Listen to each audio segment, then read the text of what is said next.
এইবাৰ HS first ইয়াৰত যিসকলে admission ল'ব সেইসকলৰ বাবে নতুন পৰ্টেল খোল খাইছে। তো বন্ধুসকল এই এডমিশ্যন কেনেকৈ ল'ব সম্পূৰ্ণ প্ৰচেছ ষ্টেপ বাই ষ্টেপ দেখুৱাই যাম। তো বন্ধুসকল ভিডিঅ'টো স্কিপ নকৰি সম্পূৰ্ণকৈ চাই থাকিব। তো বন্ধুসকল মই ইলিয়াছ, আপুনি চাই আছে ডিয়ন ছাপোৰ্ট ইউটিউব চেনেল। তো বন্ধুসকল ভিডিঅ'টো আৰম্ভ কৰোঁ। তো বন্ধুসকল প্ৰথমে মোৰ ভিডিঅ'ৰ ডেছক্ৰিপশ্যন বক্সত থকা লিংকত ক্লিক কৰিব। লিংকত ক্লিক কৰাৰ পাছত এনেকৈ পেজটো খোল খাই যাব। বন্ধুসকল এনেকৈ পেজটো অপেন হোৱাৰ পাছত আপুনি চিম্পলি কণ্টিনিউ এজ ষ্টুডেণ্টত ক্লিক কৰি দিব। ইয়াত ক্লিক কৰাৰ পাছত আপোনাৰ সন্মুখত আন এটা পেজ আহি পৰিব যিটো লিখা আছে দৰ্পণ ষ্টুডেণ্ট লগইন। আপুনি লগইন কৰাৰ আগতে প্ৰথমে আপুনি ৰেজিষ্টাৰ এ নিউ একাউণ্টত ক্লিক কৰিব লাগিব। ৰেজিষ্টাৰ এ নিউ একাউণ্টত ক্লিক কৰাৰ পাছত আপোনাৰ ডিটেইলছ সম্পূৰ্ণ ডিটেইলছ খুজিব। আপুনি ডিটেইলছ এটা এটাকৈ দিব। বন্ধুসকল প্ৰথমে আপুনি আপোনাৰ চিলেক্ট বৰ্ড আপোনাৰ যিখন বৰ্ড হয় সেই বৰ্ডখন চিলেক্ট কৰিব।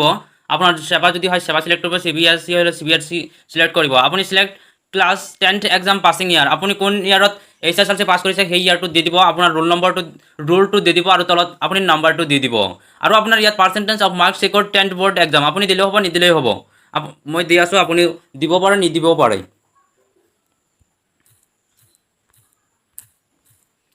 আপুনি পাৰ্চেণ্টেজ দিয়াৰ পিছত আপোনাৰ ইয়াত ফুল নামটো দি দিব। তাৰ পিছত আপোনাৰ যি গাৰ্ডিয়ানৰ নামটো দি দিব, আপোনাৰ নামটো দি দিব। নামটো দিয়াৰ পিছত আপুনি আপোনাৰ মোবাইল নম্বৰটো দি দিব। আপোনাৰ মোবাইল নম্বৰটো দিয়াৰ পিছত আপোনাৰ ডেট অফ বাৰ্থটো দি দিব। আপোনাৰ ডেট অফ বাৰ্থটো দিয়াৰ পিছত আপোনাৰ ইমেইলটো দি দিব। ইমেইলটো অপশ্যনেল, আপুনি দিব পাৰে নিদিব পাৰে। আপোনাৰ ইচ্ছা অনুযায়ী আপুনি দিব পাৰে নিদিব পাৰে। মই দি আছোঁ। আপুনি আমাৰ ইমেইলটো দিয়াৰ পিছত আপুনি আপোনাৰ নেশ্যনেলিটি চিলেক্ট কৰিব। নেশ্যনেলিটি চিলেক্ট কৰাই আছে, আপুনি ইণ্ডিয়ান হয় ইণ্ডিয়ানটো চিলেক্ট কৰাই আছে। আপোনাৰ ডিষ্ট্ৰিক্টটো চিলেক্ট কৰি দিব। আপোনাৰ যিখন ডিষ্ট্ৰিক্ট হয় আপুনি চিলেক্ট কৰি দিব। এড্ৰেছ ফৰ কমিউনিকেশ্যন আপোনাৰ এড্ৰেছটো দি দিব। চিলেক্ট ৰিলিজিয়ন আপুনি ৰিলিজিয়নটো দি দিব। ৰিলিজন দিয়াৰ পিছত চিলেক্ট কাষ্ট আপুনি কাষ্টটো চিলেক্ট কৰি দিব। কাষ্টটো চিলেক্ট কৰিব। চিলেক্ট জেণ্ডাৰ আপুনি মেল হয় নে ফিমেল হয় আপুনি সেইটো চিলেক্ট কৰি দিব। চিলেক্ট কৰাৰ পাছত আপুনি ইয়াত ফিজিকেলি চেলেঞ্জ আপুনি ইয়াত ন' বুলি লিখি দিব। ইয়াতো ন' আছে, আপুনি ন' চিলেক্ট কৰি দিব। আপুনি যদি ট্ৰেইব কমিউনিটি পিছত আপুনি belong to economically weaker section EW আপুনি ইয়াত ন' লিখি দিব।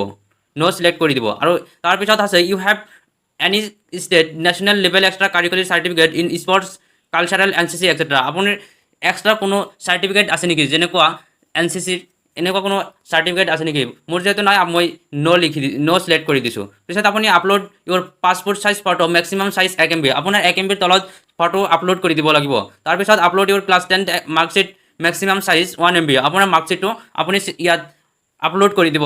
আপুনি 4 ডিজিট নম্বৰটো দি ইয়াত এটা টিক মাৰ্ক দি দিব। Hereby I declare that all information provided above me is true. এইখিনি আপুনি টিক মাৰ্ক দি দিব। টিক মাৰ্ক দিয়াৰ পিছত আপুনি চিম্পলি তলফালে দেখা পাব ৰেজিষ্টাৰ বুলি লিখা আছে, আপুনি এই ৰেজিষ্টাৰত ক্লিক কৰি দিব। ৰেজিষ্টাৰ ক্লিক কৰাৰ পিছত আপুনি ইয়াত কেঞ্চেল আৰু অ'কে লিখা আছে, আপুনি অ'কে ক্লিক কৰি দিব। অ'কে ক্লিক কৰাৰ পিছত আপোনাৰ অলপ সময় ল'ব। সময় লোৱাৰ পিছত আপোনাৰ সন্মুখত সকল আপোনাৰ ৰেজিষ্টাৰ কৰাৰ পাছত এইখন পেজ সম্পূৰ্ণকৈ খোল খাই যাব। আৰু এইখন খোল খোৱা মানে আপোনাৰ ৰেজিষ্টাৰটো সম্পূৰ্ণ কমপ্লিট হৈছে। তো বন্ধুসকল আপুনি কেনেকৈ এতিয়া লগ ইন কৰিব। তো লগ ইন কৰাৰ বাবে আপুনি আকৌ উভতি যাব লাগিব সেইটো পেজ লৈ। তো আপুনি চাৰ্চ কৰিব দৰ্পণ বুলি চাৰ্চ কৰাৰ পাছত আপুনি ইয়াত ক্লিক কৰিব।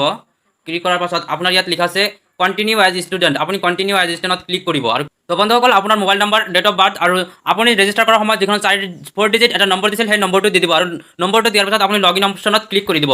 লগ ইন কৰাৰ পিছত আপোনাৰ সন্মুখত আৰু এটা পেজ আহি পৰিব, আগৰ পেজ আহি পৰিব।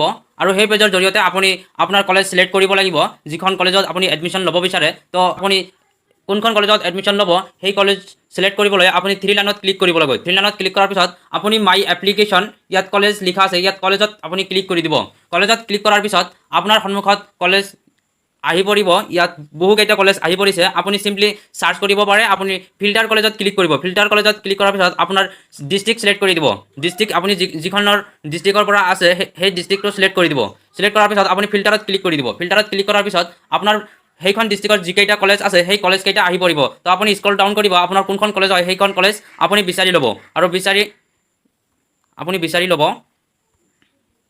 মই এইখন কলেজ চিলেক্ট কৰিম। তো আপুনি যিখন ষ্ট্ৰীমত এডমিশ্যন ল'ব বিচাৰে সেই ষ্ট্ৰীমটো আপুনি চিলেক্ট কৰিব। ইয়াত আৰ্টছ ছায়েন্স কমাৰ্চ আপোনাৰ কলেজত আপুনি যিখন ষ্ট্ৰীমত এডমিশ্যন ল'ব বিচাৰে সেই ষ্ট্ৰীমটো আপুনি চিলেক্ট কৰিব। মই যিহেতু ছায়েন্সত ল'ম গতিকে মই কলেজত চিলেক্ট কৰি দিব। চিলেক্ট কৰাৰ পিছত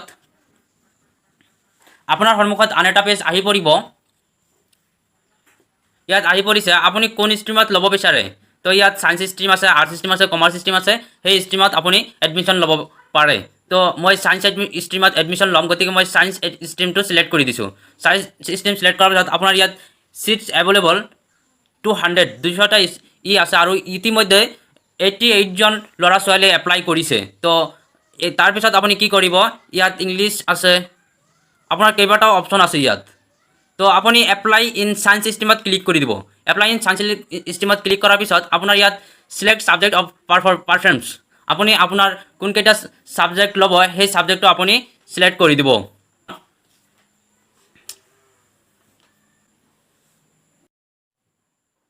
তো অকে অপশ্যনত ক্লিক কৰাৰ পাছত আপোনাৰ সন্মুখত এনেকৈ আহি পৰিব you have applied successfully ARN 16/8/2021 আপোনাৰ ইয়াত আহি পৰিছে তো এইখিনি আপোনাৰ সম্পূৰ্ণ আপুনি ডাউনলোড ৰিচিপ্ট আপুনি এই ডাউন কৰি ল'ব তো মই ডাউনলোড কৰি লৈছোঁ তো ফাইনালি মোৰ এডমিশ্যন হৈ গ'ল আপুনি এনেকৈ এডমিশ্যন ল'ব পাৰে তো ধন্যবাদ আমাৰ এই ভিডিঅ' চোৱাৰ বাবে আপোনাক অশেষ ধন্যবাদ